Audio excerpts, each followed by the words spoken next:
I have been volunteering at REAP since, I think, 2000. And I came to it after I retired. Actually, I was outsourced. My department at US Air was outsourced, so I was retired prematurely. But fortunately, I had enough savings to be able to make that work. And I've been volunteering since then.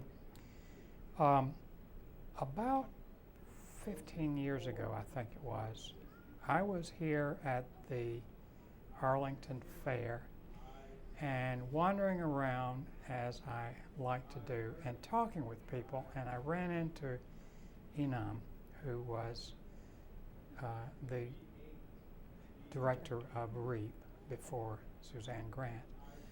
And I fell into conversation, and she broached the possibility that I might be a volunteer. I still, I think, have the brochure that she gave me.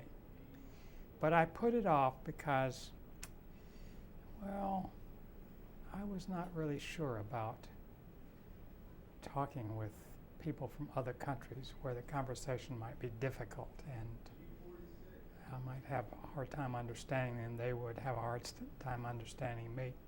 And so I didn't volunteer immediately. But in 2000, I had finished another volunteer job, and I was kind of at loose ends and trying to decide what I wanted to do. I applied for a job, a part-time job at Borders at Bailey's Crossroads. And I applied at Thanksgiving. They finally contacted me at the end of January and asked me to come in for an interview in February. And I was interviewed by two guys who were totally inept. I had to conduct the interview myself because I had done interviews in my work. And then there was a long interval when I did not hear anything from them. And finally, at the end of March, I heard from them again, and they asked me if I could start work the next week, which was the week before Easter. And I said, okay.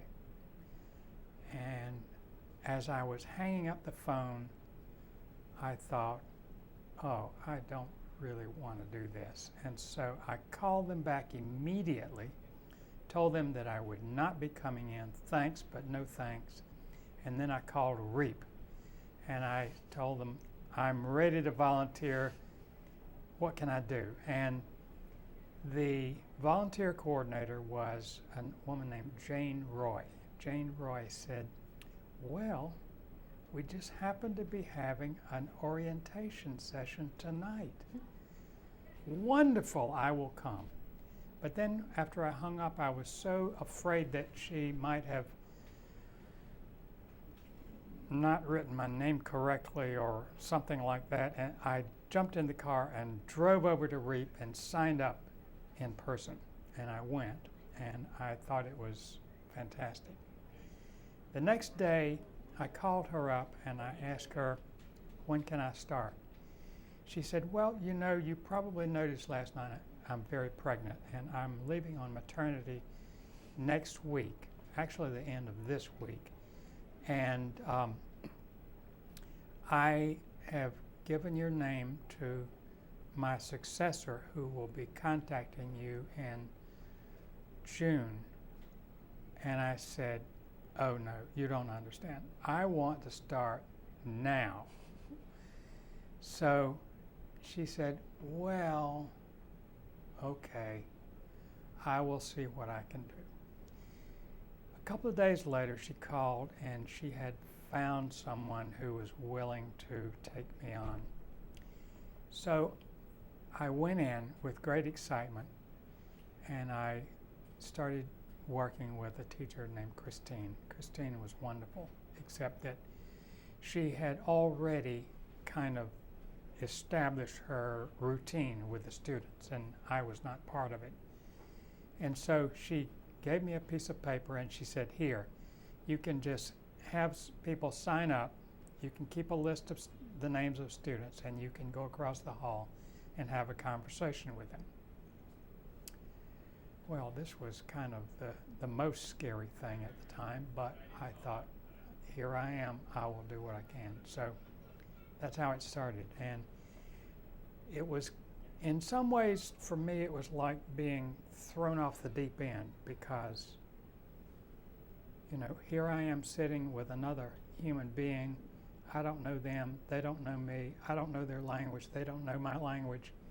They're trying to learn my language, but, you know, we had to figure out a way to connect. Since then, I've had I've probably had conversations with more than 1,000 people. And about 99.9% of the conversations I've had have been extraordinarily interesting and wonderful. I am able to communicate with people in such a way that I think they trust me. Well, I know they must trust me, because they tell me things that sometimes astonish me, things that are frequently very personal and very private. So I've had some interesting conversations, but I love doing this, and I think that in many ways this is my life's work.